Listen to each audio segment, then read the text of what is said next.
નમસ્કાર, હું આરતી. આપ જોઈ રહ્યા છો સ્પાર્ક ટુડે ન્યૂઝ. સમાચાર સુરતથી મળી રહ્યા છે, જેમાં સુરતના કાપોદ્રામાં હની ટ્રેપનો મામલો સામે આવ્યો છે, જેમાં હની ટ્રેપમાં વોન્ટેડ આરોપીની અટકાયત કરવામાં આવી છે, જેમાં ફરિયાદીનો નગ્ન વિડીયો બનાવી 6.97 લાખ પડાવી લીધા હતા, જેમાં વધુ રૂપિયા માંગતા ફરિયાદ નોંધાવવામાં આવી. 3 જે ઇસમો છે તેઓ વિરુદ્ધ ફરિયાદ નોંધાઈ, જેમાં એકને વોન્ટેડ જાહેર કરવામાં આવ્યો છે. કલ્પેશ ખાંખડિયા, અક્ષય ઠાકોર અને એક અજાણ્યા યુવક વિરુદ્ધ ફરિયાદ થઈ હતી.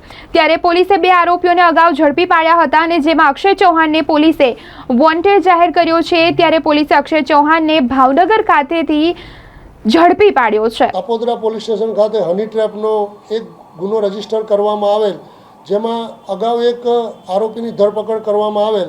આ ગુનાની એમઓ એ પ્રકારની હતી કે ફરિયાદી તથા ભોગ બનનારને કપડાં ઉતારી તેના નગ્ન વિડીયો તથા ફોટા બનાવી તેની પાસે ગૂગલ પે એકાઉન્ટથી કુલ રૂપિયા 6,97,501 રૂપિયા પડાવી લીધેલ હોય.